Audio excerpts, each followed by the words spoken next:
Oh, hey, I'm Will, and welcome to Good Game Spawn Point. Coming up on the show, the boisterous Battletoads are back in their latest brutal brawler. We can do it again. Who's in? Zits? Pimple, pimple, zits? And we get lost in the infinite world of puzzles in Manifold Garden. You know, it always hurts my head to think of infinity.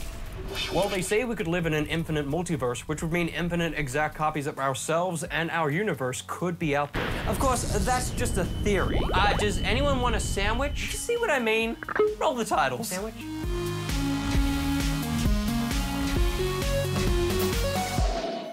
Now, where do we find the Dark Queen? Not where. When.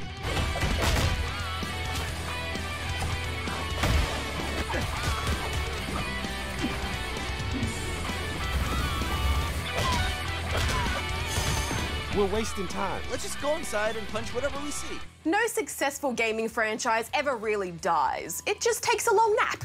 At least that's the case for the beat-em-up Battletoads, which has just recently come out of a decades-long slumber with a new installment simply called Battletoads. Set 26 years after their last adventure, what are you guys again? Aren't you brothers? We never talk about it. Right. After being locked in a high-tech bunker for 26 years, the Battletoads have fallen out of the public eye and go looking for their next big fight to launch them back into the spotlight. The path to which is laden with fistfights, a few games of rock, paper, scissors, and one really ugly baby.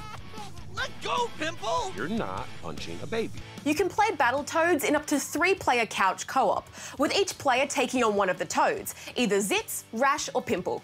Or you can play as I did in single player and just rotate between the three when you get your butt kicked, which happens a lot.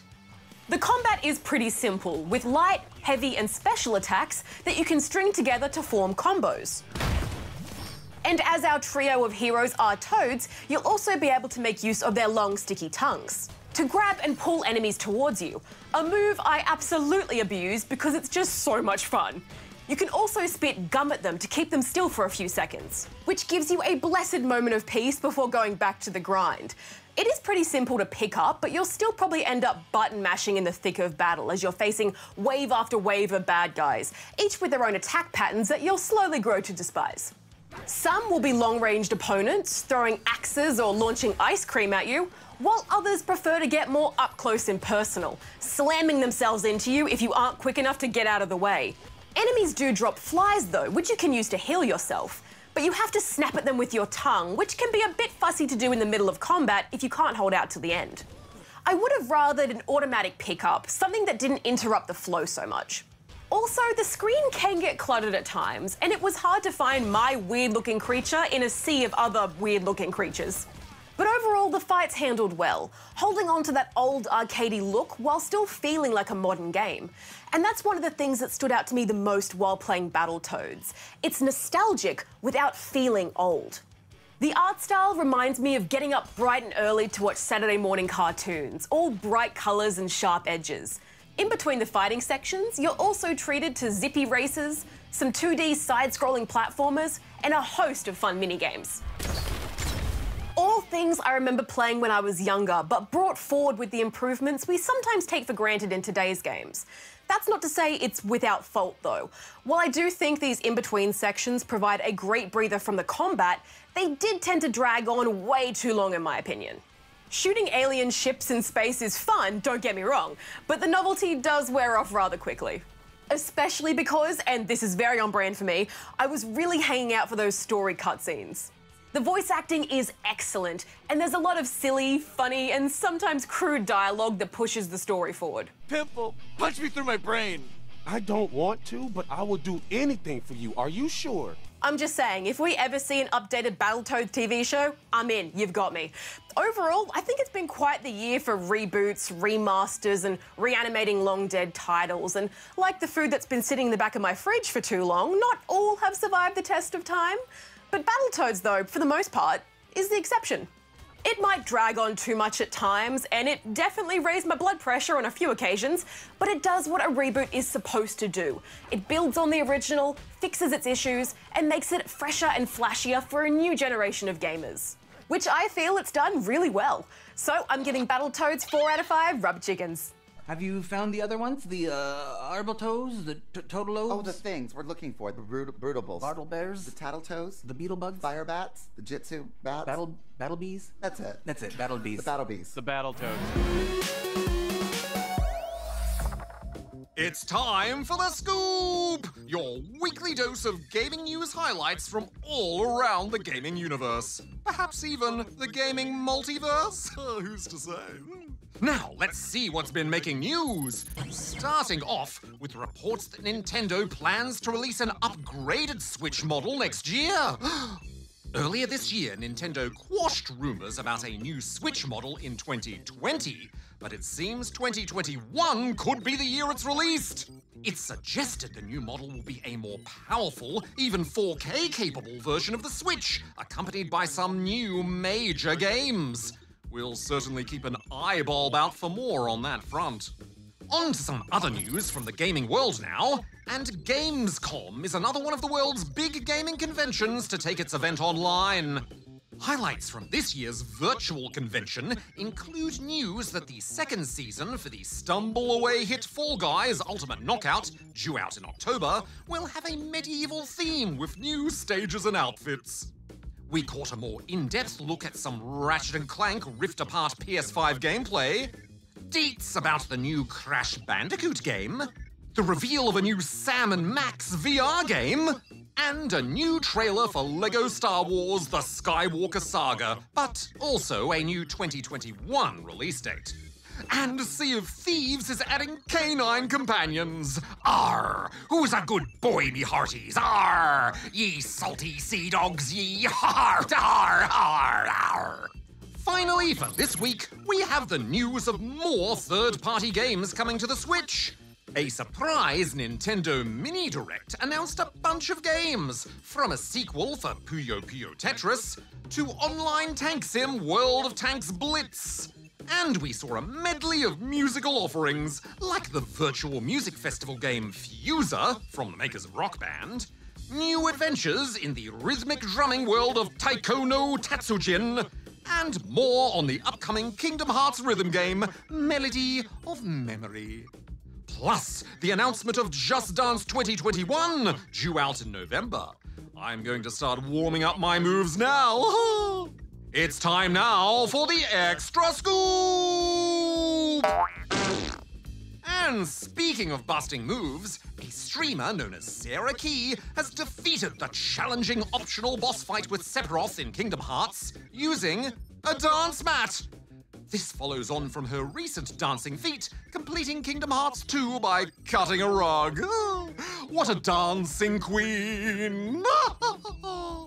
And that's all for the Scoop this week. Who knows what other exciting gaming scoops are still on the horizon in this universe and beyond?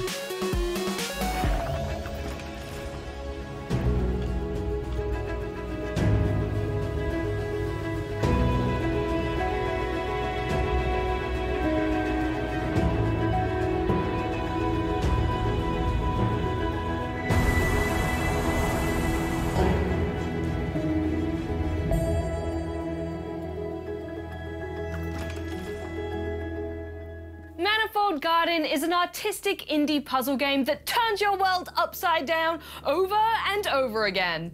You're dropped into a world of twisting staircases and grand architectural structures that you need to puzzle your way through. And how better to navigate your way through an MC Escher-style world than by manipulating gravity? Approach a surface and press spacebar, and that surface is now the floor, allowing you to walk up walls. Although, would you still call it a wall if it's now the floor? A philosophical question for the ages. This ability also gives you the tools to solve various puzzles, most of which involve moving around cubes. Each will have a color and their own gravity that they maintain. So when you put them on the floor and then spin the world, that cube is now stuck to the wall. A cube also can't be moved unless you're standing on the same surface as it, making for some fun lateral thinking. You'll need to use this to your advantage to move cubes to their cradles and unlock doors. There's a number of different puzzle types, but they all essentially use this changing gravity mechanic in their solutions, and the puzzles are pretty satisfying. I like how they're often contained to one area, because I like being able to focus and hone in on a single problem. This is where the game is at its best. It has that good feeling of stepping back, taking stock of what's available to you, and putting your mind to it to solve it. It is puzzle bliss. But spinning the world around, especially in the more open areas, can get pretty topsy-turvy. I often found myself disoriented and lost, not knowing where to go next. To me, this was the most frustrating part of the game, and Will agrees with me. That is one of the biggest issues with this game. I don't know where anywhere is. It's relatively easy to get stuck, and there's no jump button to help you out. Instead, you'll need to change gravity, but this often means you just fall off the edge.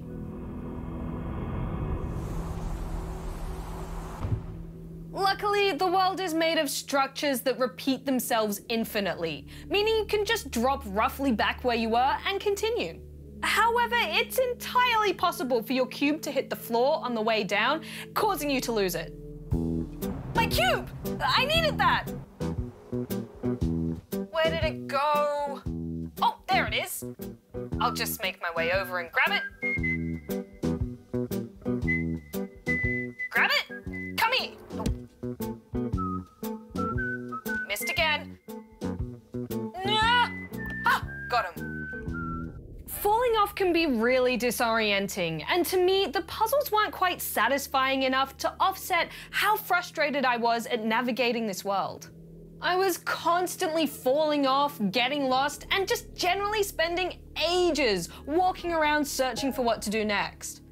I think this could be enjoyable if you're into the visual style, but I just wasn't. The lines defining structures are too thin, making it hard to tell what you're looking at. There isn't enough clarity between surfaces, especially once you're up close, and the limited color palette adds to the confusion, with areas blending into one another. There is some shading, but not really any shadows, which makes it really difficult to see 3D shapes, and then to know which surface you need to turn into floor. So much of this game feels pinned on the kaleidoscopic art and infinite world, and the sense of wonder and meditation that can bring. It's very much an arty game, which, like art, means it's rather subjective. If you enjoy gazing into endlessly repeating geometric landscapes, then you'll enjoy the mind-warbling environments as you wander through with a sense of awe. But I didn't like it. In fact, it made it hard for me to enjoy the otherwise solid puzzles. And I'm all about the puzzles. So I'm giving Manifold Garden 3 out of 5 rubber chickens. I think I'll have a BLT today, but hold the B and the T. Yeah, I know that's just an L. Thanks, Sandwich Will. Alrighty, let's kick into our first video question of the day, and this one comes to us from Stella. Hi GGSP, I've got one question for you today. Is there going to be a new Scooby-Doo game coming out on the Xbox One S? Bye, thank you. Thanks, Stella, but I'm afraid I've not heard any goss about a new Scooby-Doo game for the Xbox One. The last time we saw Scooby in game form for Xbox was probably 2015's LEGO Dimensions, which I quite enjoyed. There's also a mobile game called Scooby-Doo Mystery Cases, if you haven't checked that one out already. But to the mystery of if or when we will get another Scooby-Doo game for the Xbox One, well, I guess it's a case of which is Scooby for I don't know. But moving along now to another mystery of gaming with this video question from Oliver. Hey GGSP, I've got 2 questions for you. How do you get mammoth coins for Brawlhalla? And how do you make the target block on Minecraft? Also, can Darren read these? Ooh, better get Darren on the line for that one. Greetings, you've reached Darren. Hey Darren, Oliver's just got some emoticons for you to read. Oh, affirmative. Might have to zoom in a bit. Ghostly. Angry. Woo! Corner money. Great, thanks Darren. Oh, and thanks Oliver. Oh, Darren, do you know how to get the mammoth coins in Brawlhalla? Affirmative.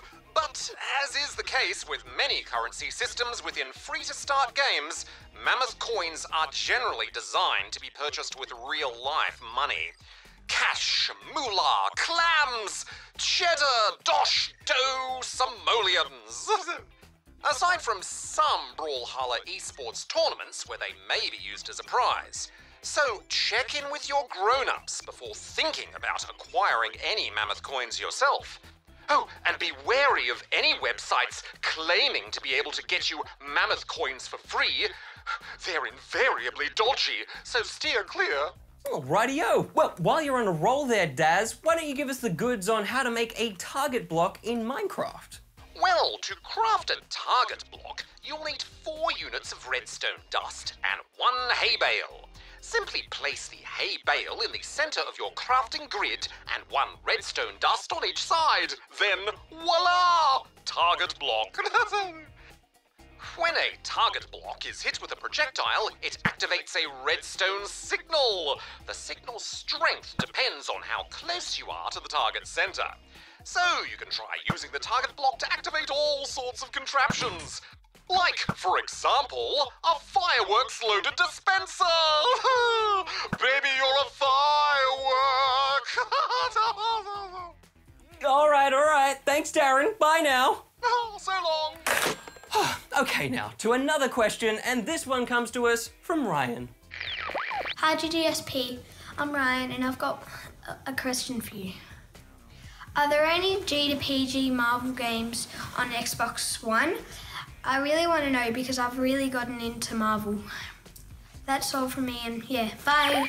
Thanks, Ryan. It's no secret that I'm a bit of a Marvel fan. Anyway, there's actually some pretty cool G and PG Marvel games for the Xbox One, especially the LEGO ones. There's LEGO Marvel Superheroes 1 and 2, and LEGO Marvel's Avengers. The Marvel Universe is also featured in Disney Infinity 2.0 and 3.0, if you can find a copy of that somewhere. Last I checked though, it was no longer available digitally. Hey, what do you know? We've got just enough time to squeeze in one last question. And whilst we're on the topic of LEGO games, which is another favorite topic of mine, we've got this question that comes to us from Elijah. Hi GGSP, I would like to know if the LEGO Star Wars Saga is coming out to the Switch. Thanks, Elijah. The simple answer to this one is yes, assuming you mean LEGO Star Wars The Skywalker Saga. It's planned for release on Switch and other platforms early next year, so keep an eye out for that. I sure will be, and I sure be will. But on that note, we're all out of time for this week. If you have a question for us, go here to send it in, and if it's a video we use on the show, you might just score yourself some GGSP loot. But on second thoughts, I actually might get the B and the T in my BLT. Just phone up Sandwich Will and see if I can change my order. Maybe I'll make it a blat. That's fun to say, blat. Blat, blat, blat, blat, blat, blat, blat, blat. Oh, hey, hi, Sandwich Will. Well, that's all the time we've got for today, but we're cooking up a good episode for you next week. As we journey through the latest game from the developers of No Man's Sky called The Last Campfire. Clouds go rushing by. And we make shiny cars go vroom vroom in Project Cars 3. Defines you. Is it a measure of your successes? Your failures? Is it the pursuit of that defining moment? That perfect fusion of skill, speed, and engineering? When you and the machine become one. Meanwhile, make sure you check out the ABC Me app for an extra slice of GGSP, where the whole gang checks out the madcap multiplayer madness of Boomerang Food. We'll get it out! But until next time, may all your games be good ones. Rat out. Jim out. Will out.